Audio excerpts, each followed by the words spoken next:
I turned a thrift store mirror into something that looks like it came from a high-end home decor store. And the best part is, the flowers aren't painted. They're transferred directly onto the glass. I've already cut around the flowers and removed the white background, so now I'm going to show you how the transfer works. First, I'm applying a thin layer of gel medium. The most important thing is using a very soft brush. Once that's covered, I'm placing the image face down onto the mirror and pressing it firmly into place. Take your time here and smooth out any air bubbles so the image transfers cleanly.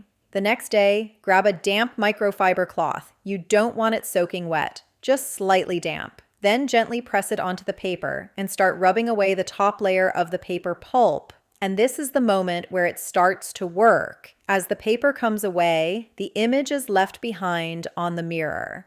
If you still see a white film after it dries, that just means there's a little more paper left. I love how soft and almost translucent the flowers look on the glass. It gives it a really high-end feel without spending much at all.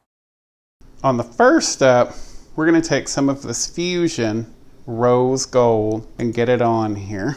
We're not worried about what it looks like because it's not going to be pretty on your first coat. So don't get concerned if you think it doesn't look good on the first coat, because it won't.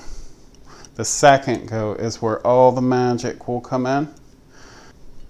And make sure you get your sides, your inside. That's why we taped this out, so that we won't get it all over the mirror. And you want your outside. And now that we have let the first coat dry and we expedited the drying process with our hair dryer to make it go faster, it took about 10-15 minutes to let it totally dry. Now we're going to come back across and get a second coat on. This is the coat that you're really going to start to see the rose gold come out in it. So this is pretty quick, pretty simple, and pretty easy so far. We're about to be able to move on to the really fun part of adding some more glamour to it. And this part is very important, so I'm going to go over it with you guys. You want to get this painter's tape off while your paint is still wet. You do not want it to dry, so you want to go slow and steady, and you want to pull away from the frame. You don't want to pull back towards it and rip all the paint off. You want to pull away from the frame or the side that you're taking it off of. You don't want your paint to dry, because then you're going to get ripping and all kinds of marks along the sides that you don't want. And for the next step, we're going to take pieces that are left over from our Cosmic Roses Redesign with Prima transfer to decorate this mirror. And as you guys can see, we've pre-cut our Redesign with Prima Cosmic Roses transfer. We had pieces left over, so we cut it to fit in the corner. Now remember, before you put a transfer down on a window, piece of glass, or a mirror like this, make sure it's where you want it, because it sticks really, really easily.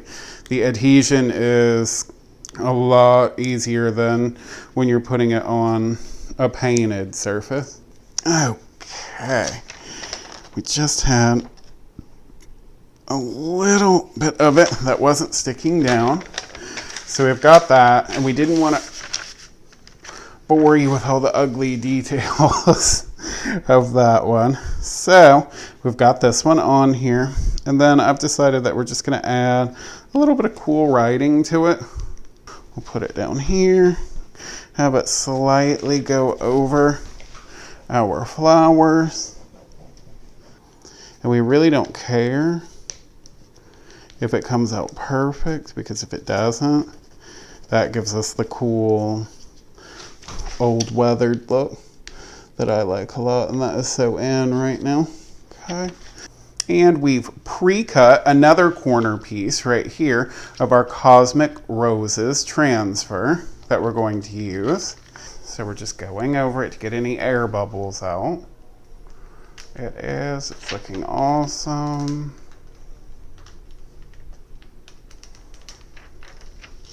And we've got this corner in which we're going to add one more piece after we come back and we burnish it. So we're going to take our shiny side, fold it over a couple times. We're just going to run over and burnish it to make sure that all the edges are down and we don't have any air bubbles in here, which we don't. That's perfect. I hope y'all have enjoyed this process of taking this $7 Walmart mirror and adding some glitz and glamour to it. I have been seeing moss mirrors popping up all over Etsy and Pinterest, and I decided it was time to make my own. Before applying my moss to my mirror, I want to make sure that it is very well cleaned, wiping it and then making sure that it dries sufficiently before applying my moss. Once my glass is dry, I am going to be using my glue. Now there are a couple different glues you can use. There's glass and metal glue. If you want a more permanent mirror, you would use this, but I'm going to be using some hot glue using my Ryobi battery operated mini glue gun because if I want to take the moss off, I don't want to wreck the glass. I'm going to begin up in the top left-hand corner. And I'm going to layer my moss in first before adding any glue just so I see how it looks. And then I'm going to go down to the bottom of the mirror and I'm going to begin laying in my moss before adding glue. Once I have my moss in position where I like it, I'm going to add a little bit of hot glue just underneath by the frame of the mirror. Then I'm going to stick in my moss right over top of the hot glue. I'm going to continue doing this until I have all the moss glued down. For my first layer, I'm just using the preserved moss and going intermittently with the algae type and the earthy moss. You can arrange the moss around your mirror however you like, working in whatever kind of pattern or design that will suit your style. I've chosen just to do the bottom portion of my mirror, working up the sides a little bit and leaving one corner without moss. Once I have that down, I'm going to work in the reindeer moss just intermittently in between the layers of preserved moss. I can also go on top as well. And then I'm going to go on top, over top in a few little areas with my Spanish moss. This is just to add some depth and dimension to the different types of moss and give it a little bit of color. I've hung it here in my living room and I love when I open the blinds in the morning and the sun catches the mirror. It just looks so elegant and classy, almost has like an anthropology vibe to it. For spring and Easter, I found these adorable little cupcake picks. They're actually Peter Cottontail at my local home decor store, and I thought they would be so cute to just stick in the moss just for a little spring and Easter touch. So I've just kind of stuck them in there, and I just thought they were super cute sitting in the moss for spring and Easter. This is a mirror, though, that I can leave up all year long and enjoy in my home. I really hope you guys enjoyed this one, and we'll see you on another video.